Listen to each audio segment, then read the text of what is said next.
There we go. Do we have everybody? Exactly. There you go. Good morning, everyone. Thanks for joining us. I'm Suzan DelBene. I'm chair of the New Democrat Coalition, and I'm honored to be here with my fellow New Dems, Representatives Scott Peters, Bera, Derek Kilmer, Haley Stevens, and Kim Schrier. As the House gets ready to pass the America Competes Act, we're here to call on our colleagues on both sides of the aisle to come together and reach a strong bipartisan agreement on the final bill as soon as possible, both in the House and in the Senate. Under the leadership of President Biden and our Democratic majorities in Congress, our economy is roaring and the recovery has been strong. Unemployment has reached a record low, millions of jobs have been created, wages have increased, and child poverty has decreased. But despite this historic progress, real economic challenges still remain. The ongoing COVID-19 pandemic, supply chain disruptions, and decades of underinvestment in U.S. infrastructure and manufacturing have resulted in higher prices for Americans at the grocery store and the gas pump. The Biden administration and Congress have acted to ease inflation by clearing bottlenecks at ports, working to lower the price of gas, and enacting bipartisan infrastructure law that is making a difference already across the country, but there's more to be done. That's why New Dems have been leading the push since last year to finalize and pass a robust American competitiveness bill that tackles the issues that are weighing heaviest on American families and set the U.S. up for long-term economic success. For months, we've been working to craft this legislation and advance solutions that deliver results for Americans. In our view, a strong American competitiveness bill should secure our supply chains for critical goods and technologies like microchips and semiconductors, create jobs and spur innovation across the country, not just on the coasts, increase investments in scientific and engineering research, and strengthen American global leadership. Americans are hardworking, innovative, and hopeful, and the best thing we can do is to get a final bill that reflects these principles and make sure that bill gets across the finish line to show Americans that Democrats deliver and that governance can work. That's why we're here today. New Dems will continue to work to ensure the final bill reflects our priorities and makes it to the president's desk as soon as possible. Our nation faces big challenges, but we aren't intimidated. We're excited about the opportunities ahead and are ready to make a difference, and not only in the lives of the American people, but for future generations to come. So now I'm going to turn it over, speaking of future, to our Future of Work and Capitalism Task Force co-chair, Congresswoman Haley Stevens. Haley. Well, thank you, Chair DelBene, who's doing a fabulous job leading the New Dems and ensuring that priorities like what we are talking about and passing today in American Competes are done and delivered alongside the President of the United States for the American people. I'm Congresswoman Haley Stevens, proudly representing Michigan's 11th District, the heart of southeastern Michigan and the home of Oakland County and the largest concentration of automotive supplier jobs in the country. And we today, as we take this vote to pass the American Competes Act, are doing something tremendous in terms of investing in our advanced manufacturing sector, our advanced manufacturing workforce, and our supply chains. In particular, what we are experiencing with chips, semiconductors, and the chip shortage. I want to give you just a brief glimpse of what's going on at home. From the auto dealer I speak with who is afraid of going out of business, going out of work,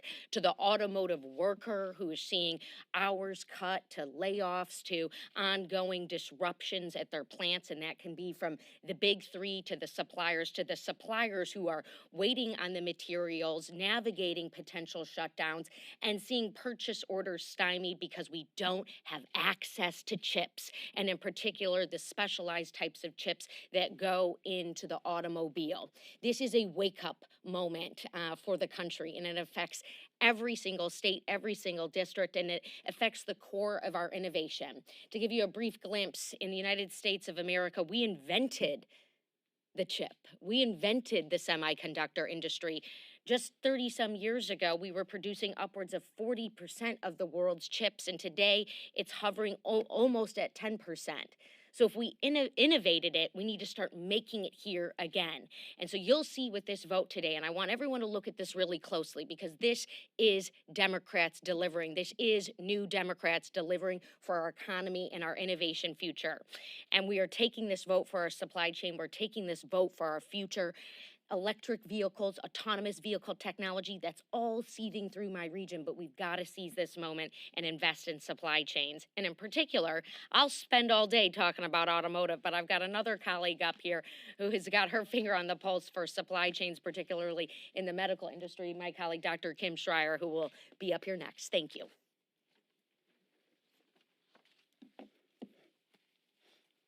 Thank you, Haley. Representative Stevens. Your dear friend. My friend and colleague. I'm Kim Schrier from Washington's 8th Congressional District, and like many of my colleagues, I've heard from people back home about inflation and supply chain backlogs. It was Ellensburg in my district, hay farmers, that about a year ago brought to my attention that there were problems with our supply chain. They were not being informed when a ship was coming to port. They would be charged unprecedented high fees, both at the port waiting for ships to arrive, but also to have their hay transported overseas. And I've heard from my constituents, and we've all felt, rising prices at the gas pump and at the grocery store. And these two issues are directly related, exporting and importing. That's why this legislation is a no-brainer and deserves a place at the top of our agenda. Last week, I joined 25 of my New Dem colleagues in a letter to call for swift passage of the America Competes Act so we can advance the final bill to the president's desk and deliver results for our communities as soon as possible. And I'm excited to be here today to continue this push ahead of the vote on this important legislation. The COVID-19 pandemic has taught us many hard lessons, including that we are far too dependent on other countries like China for critical goods and our national security. This is anything from microchips, as you just heard, to masks, to syringes, to medications. And there must be some domestic manufacturing of these goods, which is why I'm glad that one of my bills, which conducts a feasibility study of our domestic manufacturing capability, is in this bill. We need to know what we can and should manufacture right here in the United States. That's why it is so essential that we pass the America Competes Act. This legislation will shore up our domestic supply chains and make one of the biggest public investments in our history to spur domestic manufacturing, build resiliency, monitor gaps, and ensure we can address shortages before they even happen. We are united on the need to invest and secure our supply chains today so we can be more resilient and responsive to economic disruption now and in the future, and be ready for any threat to our national security. Thank you, and now I will turn it over to my colleague from Washington, Representative Derek Kilmer.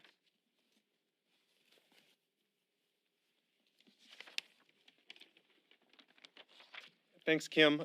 So the America Competes Act is about creating jobs and spurring innovation all across our country.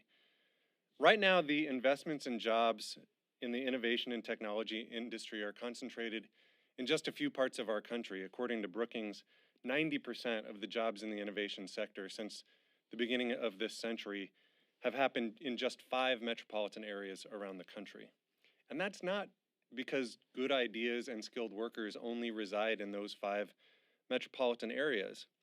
We need to invest in the untapped potential of our country and create more economic opportunity for more people in more places. We cannot compete if we leave some of our best players on the bench. We need to get them on the field. And thankfully, the America Competes Act does just that. With today's bill, there's a recognition that America can't be competitive if it leaves communities behind and doesn't spur opportunity in new innovation hubs. I'm excited to announce also that a pilot program based on my New Dem endorsed Recompete Act was included in the America Competes Act.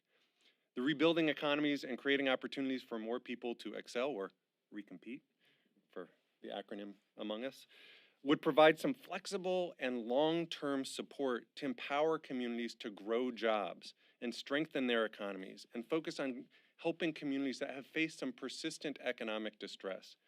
The recompete grants that are included in today's bill provide flexible help so communities can meet their local economic development needs and create some good jobs. In some communities, that may be infrastructure. In some communities, that may be workforce development.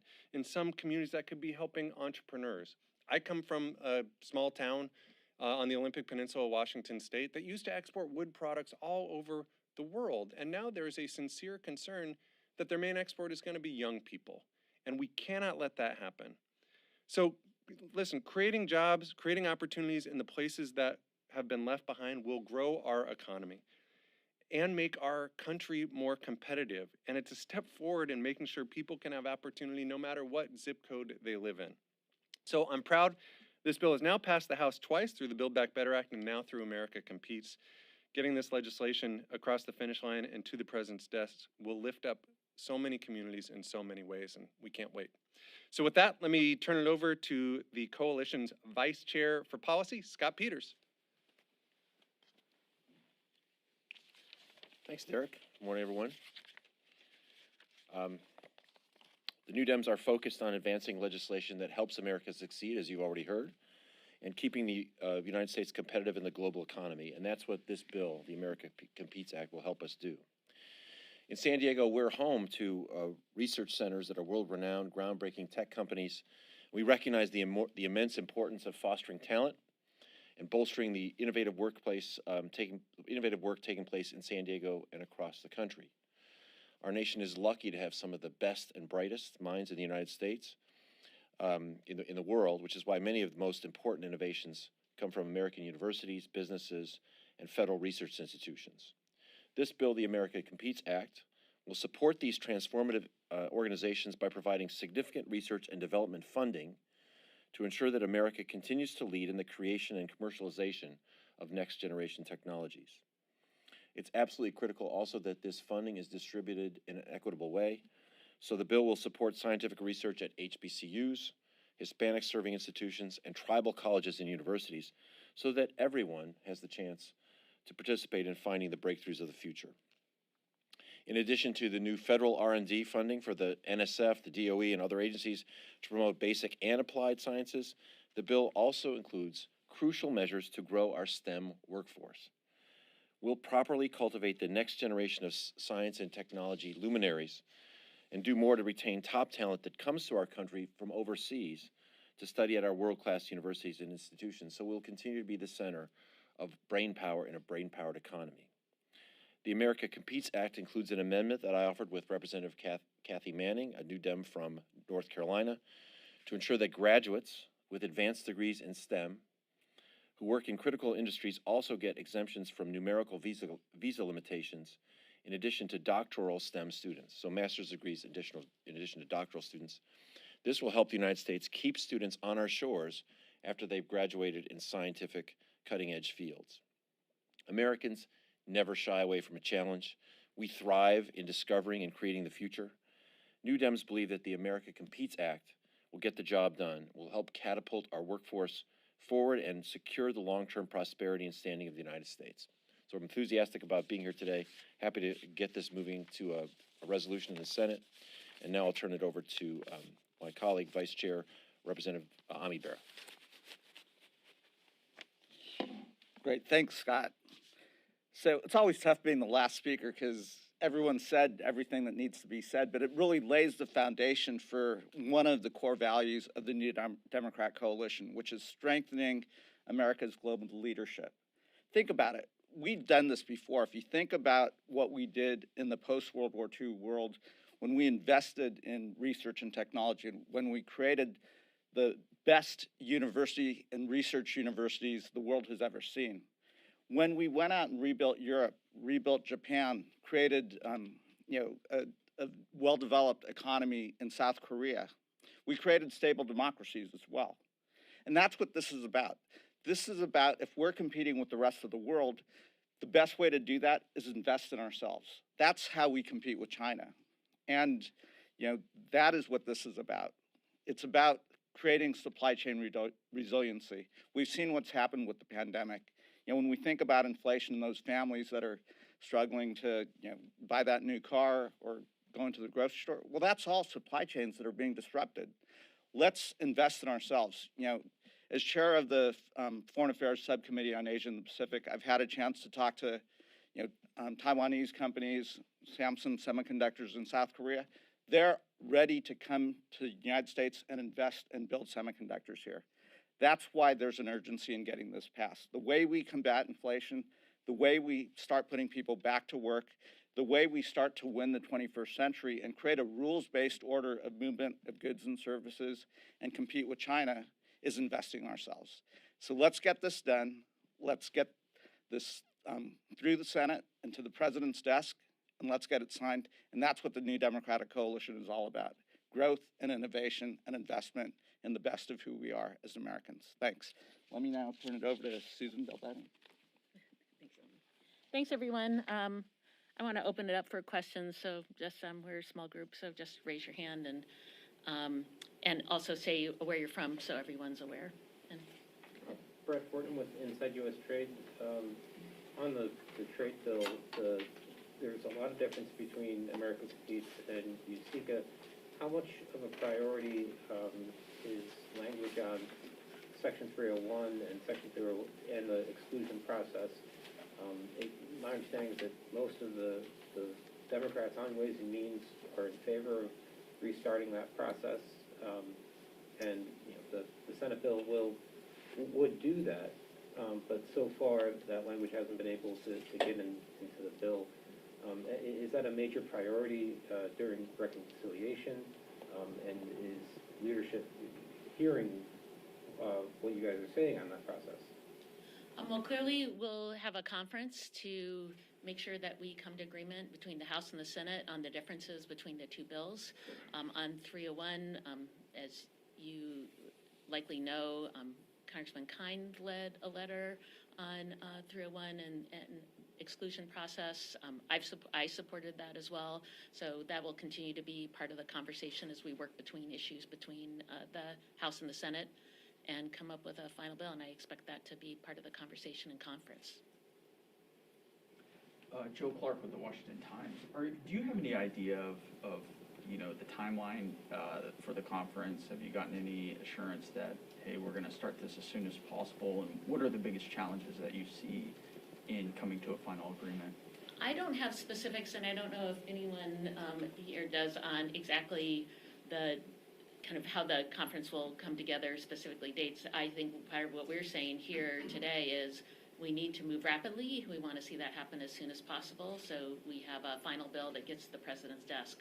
Because in the end, we don't help our constituents, our communities get started on a lot of the work, whether it's CHIPS, as Congressman Stevens was bringing up, or many of the other issues we talk about, recompete, that Congressman Kilmer did, until we get those bills signed. So that's why we have a great sense of urgency about this. And if I may, as a quick follow-up, I appreciate it. Republicans have been somewhat critical of the process in the House. They've noted that they didn't have as much input in the final bill as they would have appreciated. They noted that some of the legislation was kind of rushed through committee. And do you have any response to that? Or? I think that Republicans have been clear on the House side that they don't want to engage. Even before we had completed the bill, folks were telling folks not to support a final bill. So we need folks to come to the table and want to support a bipartisan process. Unfortunately, we haven't seen that on the House side. And if anyone else wants to add anything, just let me know. I would just say, when we marked up the Eagle Act in the Foreign Affairs Committee, that was like a mammoth 2-day markup that went on forever.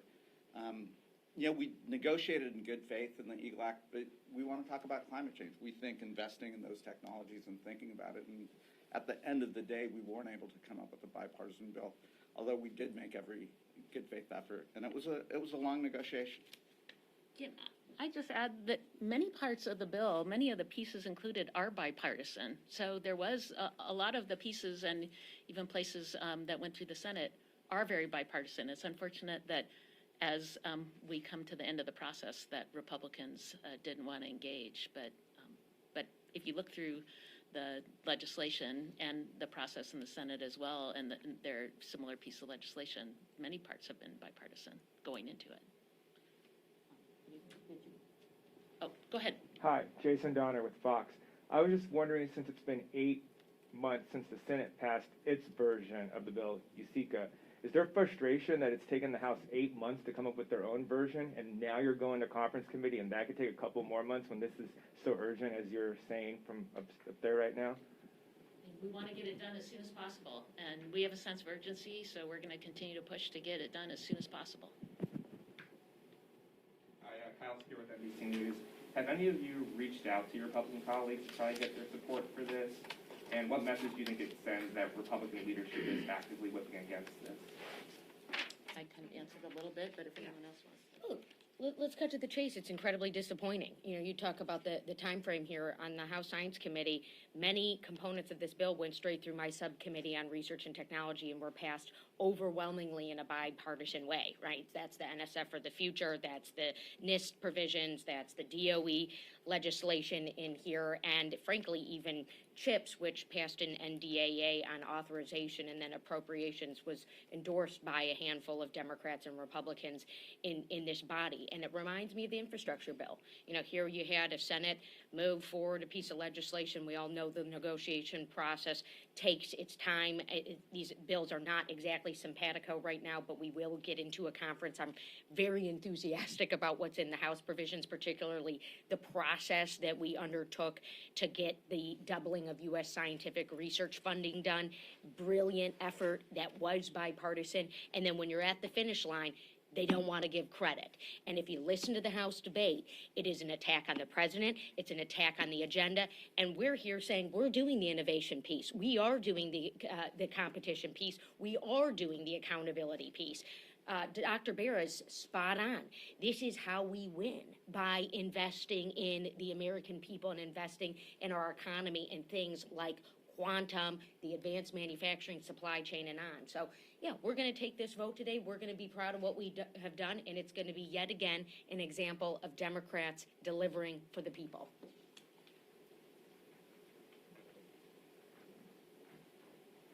Any other questions? No, well, thank you all for coming. We're going to continue pushing. We'll go up here in a little bit and vote on the American Peace Act. Thank you. Have a good day.